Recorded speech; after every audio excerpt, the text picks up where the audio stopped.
नमस्कार दोस्तों, आप सभी का हमारे चैनल ईश्वरीय कृपा में स्वागत है। दोस्तों, आज की कथा है कार्तिक पूर्णिमा की कथा। तारकासुर नाम का एक असुर था जिसके 3 पुत्र थे, तारकक्ष, कमलाक्ष और विद्युन्माली।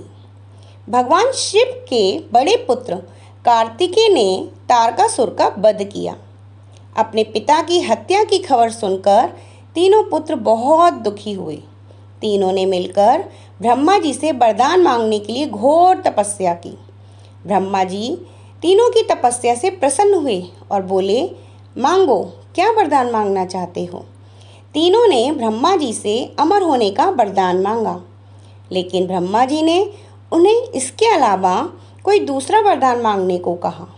तीनों ने मिलकर फिर सोचा और इस बार ब्रह्मा जी से 3 अलग नगरों का निर्माण करने के लिए कहा, जिसमें सभी बैठकर सारी पृथ्वी और आकाश में घूमा जा सके।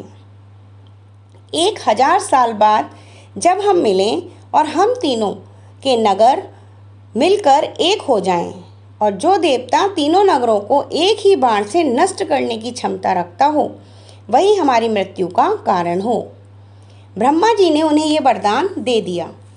तीनों वरदान पाकर बहुत खुश हुए। ब्रह्मा जी के कहने पर मय दानव ने उनके लिए 3 नगरों का निर्माण किया, एक का सोने का, चांदी का और लोहे का। तारकक्ष के लिए सोने का, कमलाक्ष के लिए चांदी का और विद्युन्माली के लिए लोहे का नगर बनाया गया। तीनों ने मिलकर तीनों लोकों पर अपना अधिकार जमा लिया और अत्याचार करने लगे।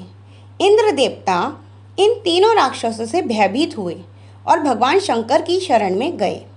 इंद्र की बात सुन भगवान शिव ने इन दानवों का नाश करने के लिए एक दिव्य रथ का निर्माण किया।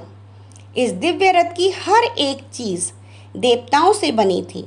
चंद्रमा और सूर्य से पहिए बनाए गए। इंद्र, वरुण, यम और कुबेर रथ के 4 घोड़े बने। हिमालय धनुष बना और शेषनाग प्रत्यंचा बने।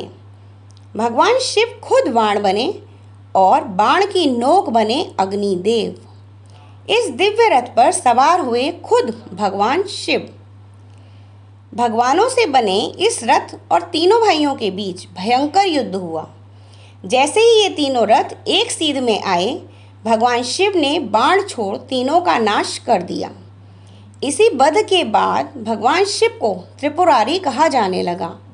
यह वध कार्तिक मास की पूर्णिमा को हुआ, इसीलिए इस दिन को त्रिपुरारी पूर्णिमा नाम से भी जाने लगा।